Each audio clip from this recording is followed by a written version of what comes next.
Assalamualaikum warahmatullahi wabarakatuh. Jumpa lagi bersama kami sobat dengan tim DR Production. Bersama saya Dani Setiawan. Di video kita kali ini akan membahas poin 2, yaitu beton sebagai material konstruksi. Terima kasih bagi yang sudah subscribe. Bagi yang belum, silahkan subscribe. Tanpa berlama-lama waktu, mari kita saksikan. Di poin 2 ini, pertama-tama kita akan membahas mengenai pengantar beton bertulang. Jadi kita harus tahu dulu apa sih itu yang namanya beton, apa sih itu yang namanya beton bertulang. Hal itu merupakan dua kata yang berbeda. Nah, kita akan membahas mengenai definisi beton sendiri ya. Jadi beton itu adalah merupakan suatu campuran ya. Jadi beton itu adalah merupakan suatu campuran yang terdiri atas semen, agregat halus, agregat kasar, dan juga air. Nah, apa itu agregat halus? Contohnya, agregat halus itu berupa pasir tentunya. Sementara untuk agregat kasar itu berupa kerikil atau split. Ya. Nah, di sini dicampurkan pula semen. Semen itu berfungsi sebagai perekat antar material tadi, dan tentunya ada air. Air itu berfungsi sebagai pemersatu. Nah, itu semuanya dimix sehingga menjadi suatu campuran yang namanya beton. Nah, terkadang beberapa macam tambahan sering dicampurkan pada campuran beton tersebut dengan tujuan ya untuk meningkatkan yang pertama workability, durability, serta tegangan, dan mempercepat pengerasan beton itu sendiri. Nah, apa sih itu workability? Workability itu yaitu agar menghasilkan beton yang padat dan monolit tanpa segregasi. Segregasi itu adalah pemisahan campuran. Terus kemudian durability yaitu ketahanan beton terhadap kerusakan atau cacat yang disebabkan oleh pengaruh luar. Biasanya dipengaruhi oleh benturan-benturan ini beton itu. Jadi ketika kita membuat beton itu harus benar-benar mulus gitu ya. Jadi jangan sampai ada sedikit pun cacat. Nah, sedangkan tegangan yaitu pada beton itu yaitu meningkatkan kualitas beton terhadap kuat tekan. Nah, terhadap kuat tekan atau compressive strength. Dan juga untuk menimbulkan kuat tarik tadi campuran tadi itu, yaitu tensile strength, serta kuat lentur yaitu flexural strength. Berikut adalah contoh-contoh bangunan sipil yang menggunakan struktur beton bertulang seperti Anda lihat di dalam gambar.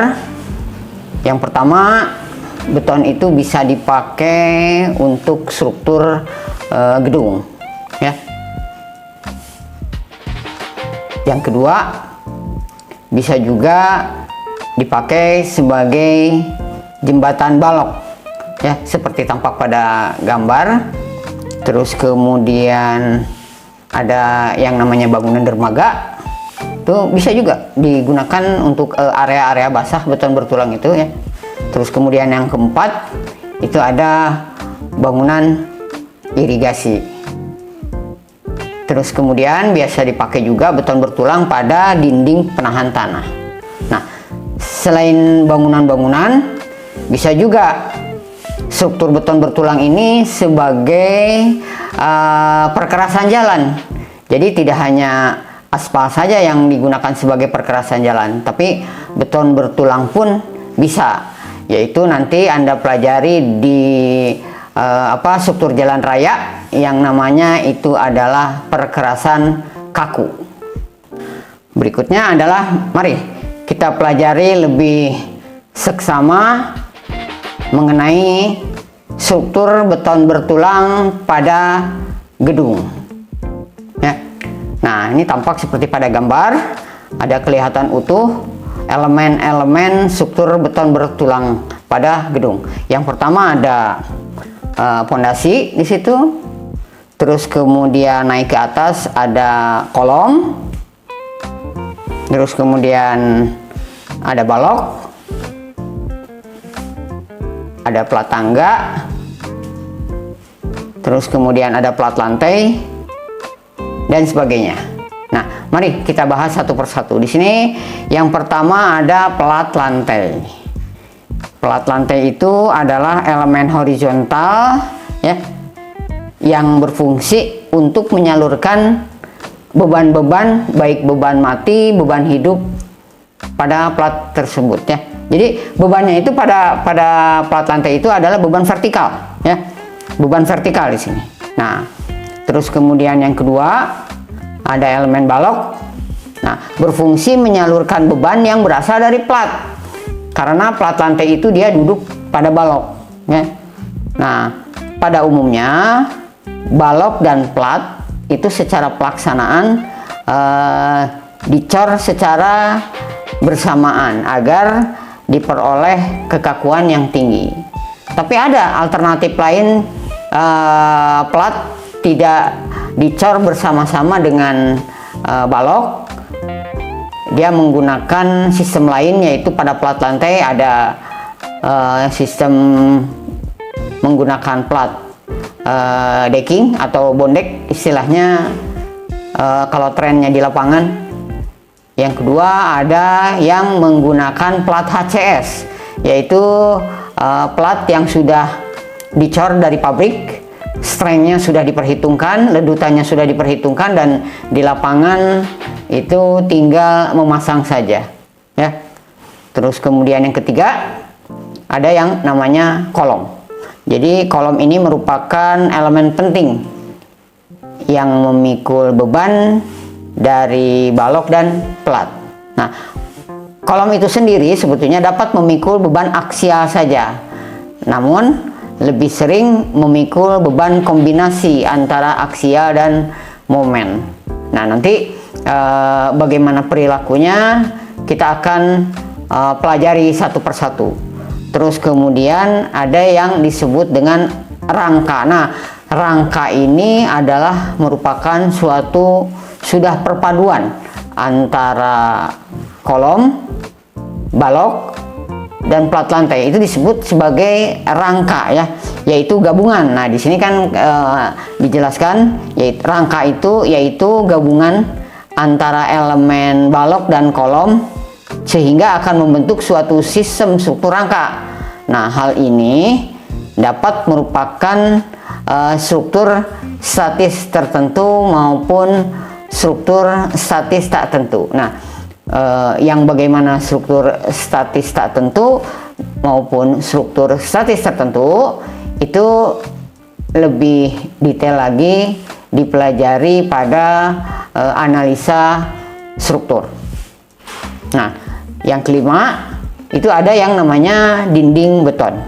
Dinding beton itu merupakan elemen plat vertikal. Jadi dia dipasangnya secara vertikal yang dapat menahan beban gravitasi maupun beban lateran, seperti dinding lantai basement ya contohnya. Atau dapat pula direncanakan memikul beban lateral gempa yang sering disebut dengan dinding geser. Nah, setelah struktur atas terbentuk tentunya ada yang namanya pondasi ya. Nah, pondasi ini adalah merupakan struktur bangunan yang terhubung langsung dengan tanah dan berfungsi untuk menyalurkan beban-beban yang diterima dari struktur atas. Selain kita mengenal yang namanya campuran, terus kemudian elemen struktur, kita juga harus kenal dengan yang namanya sifat mekanik dari beton itu sendiri. Nah, nanti selain struktur beton bertulang 1 dan 2, Anda harus menempuh yang namanya praktikum beton bertulang. Nah, dimana kegiatannya itu yaitu pertama nanti akan membuat MIG design, ya, membuat suatu desain campuran. Nah, selain daripada desain campuran, tentunya Anda akan dibawa pada pengetesan yang dilakukan di laboratorium. Nah, apa saja sifat mekanik daripada beton? Yang pertama adalah kuat tekan atau FC aksen. Nah, nilai kuat tekan beton ini pada umumnya dijadikan acuan untuk menentukan mutu atau kualitas suatu material beton. Nah, menentukan kuat tekan beton ini mengacu pada peraturan yang namanya ASTM.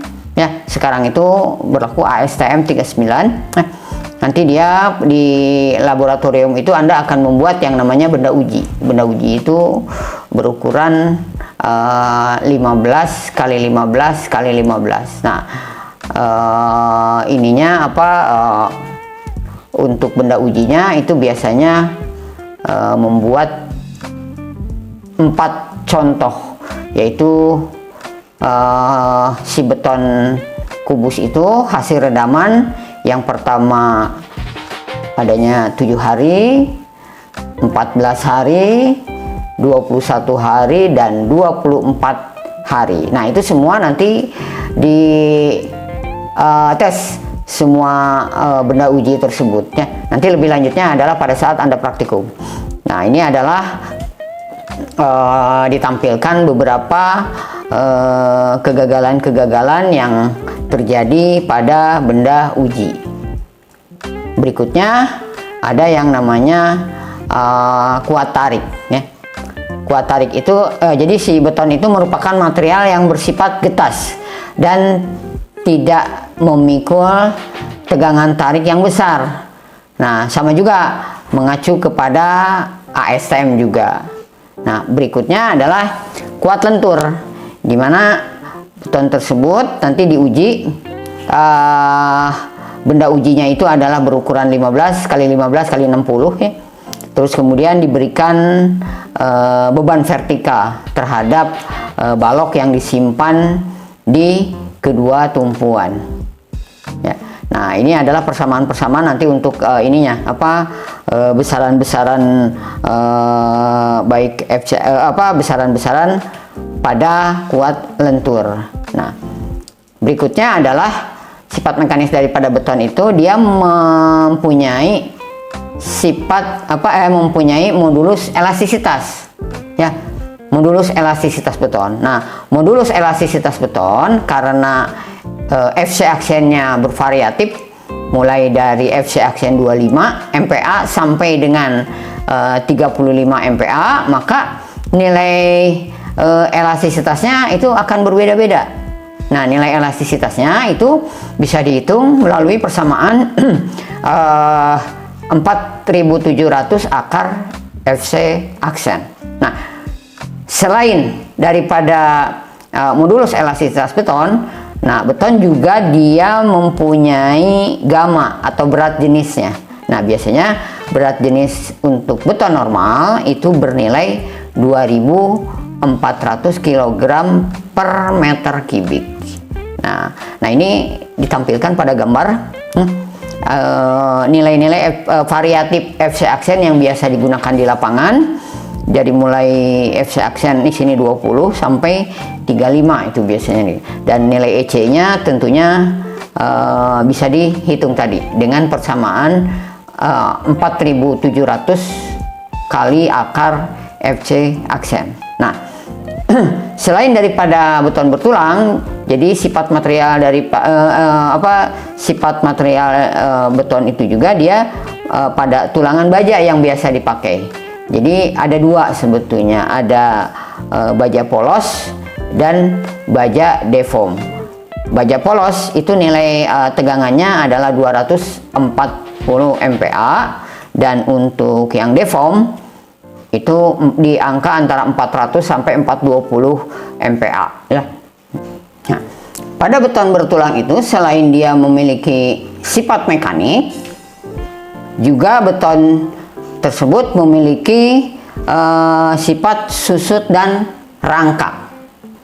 Apa itu yang namanya susut dan apa itu yang namanya rangkak? Nah, ini pada gambar diberikan bahwa susut pada beton itu artinya bahwa si beton itu selalu mengalami perubahan volume selama dia mengalami proses pengerasan. Ya, faktor yang mempengaruhi susut yaitu yang pertama adalah semen dan kadar air. Terus kemudian yang kedua, komposisi dan kehalusan butir semen. Yang ketiga, jenis, jumlah, dan gradasi agregat. Terus kemudian yang keempat adalah kondisi di sekitar, yaitu seperti kelembaban dan temperatur. Ya, itu adalah beberapa hal yang mempengaruhi daripada susut pada beton. Sementara rangkak pada beton artinya perubahan bentuk. Kalau tadi perubahan volume, kalau rangkak itu artinya perubahan bentuk pada beton bila diberikan tambahan beban. Ya. Nah, faktor yang mempengaruhi rangkak yaitu adalah yang pertama tegangan beton sendiri, yang kedua durasi beban, yang ketiga kekuatan dan umur beton, dan yang keempat adalah kelembapan dan laju perubahan. Jadi ketika beton itu dicorkan terhadap suatu elemen di lapangan, itu jangan terburu-buru diberikan beban luar. Nah, nanti akibatnya akan mengalami perubahan daripada dimensi struktur beton bertulang tersebut. Ketika Anda merencanakan suatu bangunan sipil dengan menggunakan material, apakah itu beton, apakah itu baja, apakah itu kayu, secara keseluruhan itu memiliki keuntungan dan kerugian. Nah, pada beton juga sama, memiliki keuntungan dan kerugian. Apa saja tuh keuntungannya? Nah, keuntungan ketika kita menggunakan beton sebagai material konstruksi adalah pertama memiliki kuat tekan yang tinggi, ya, karena dia terbuat dari mix yang dicampurkan sehingga antar elemen-elemen strukturalnya dia menjadi monolit. Ya. Nah, itu pada beton. Yang kedua, memiliki ketahanan api yang baik. Terus kemudian yang ketiga, membentuk, ya itu tadi, struktur yang sangat kaku, ya, struktur yang sangat kaku ketika kita membuat campuran beton bertulang itu tadi. Terus kemudian memiliki umur layanan yang panjang. Berikutnya, beton itu mudah dibentuk, ya. Jadi beton itu mudah dibentuk. Misalkan kita mau buat kolom tidak hanya square, tapi bisa juga beton itu dibentuk kolomnya misalkan seperti lingkaran ataupun bermacam-macam bentuk lainnya. Nah, di samping keuntungan, beton juga dia memiliki kerugian. Apa saja tuh kerugiannya? Kerugiannya adalah dia memiliki kuat tarik yang rendah, ya, memiliki kuat tarik yang rendah. Nah, nanti dibahas di poin berikutnya adalah kenapa beton harus diberikan tulangan. Nanti kita dijelaskan secara detail. Nah, maka dari itu kerugian beton itu adalah dia memiliki kuat tarik. Beton itu tidak tahan dia menerima gaya tarik. Dan yang kedua, dimensi penampang beton itu jika kita bentangannya lebih panjang, ya, dia akan memiliki dimensi yang sangat besar dibandingkan dengan baja. Nah, yang ketiga sering adanya retakan akibat beban dan susu tadi, ya. Nah, makanya dengan menggunakan beton bertulang, kita harus tahu kapan beton itu harus dibebani dengan beban maksimum, ya. Terus kemudian yang keempat, mutu beton sangat tergantung pada proses pencampuran. Nah, di sini maksud tergantung pada proses pencampuran material itu misalkan bisa saja misalkan Anda merencanakan dengan nilai FC aksen tertentu, ternyata di lapangan kelebihan air kah atau misalkan kelebihan semen kah. Nah, nilai FC aksen di situ tentunya akan berbeda dari yang direncanakan. Pokok bahasan berikutnya adalah mengenai tulangan baja. Tadi tulangan baja sudah sedikit disinggung bahwa biasanya ada yang jenis polos ataupun jenis menggunakan deform, ya. Nah, di sini di dalam SNI beton bertulang juga diatur yang bagaimana yang biasa tulangan yang biasa dipakai sebagai bahan konstruksi. Nah, di sini sudah dijelaskan ya sebetulnya di awal tadi. Jadi ada dua jenis tulangan katanya. Jadi ada yang menggunakan polos yaitu BJTP dan ada yang menggunakan deform atau ulir. Nah, ini ada tulangan-tulangan polos yang umum terdapat di pasaran mulai dari diameter 6, diameter 8, diameter 10, diameter 12, diameter 14 dan diameter 16. Nah, tadi jawaban tadi adalah yang bagaimana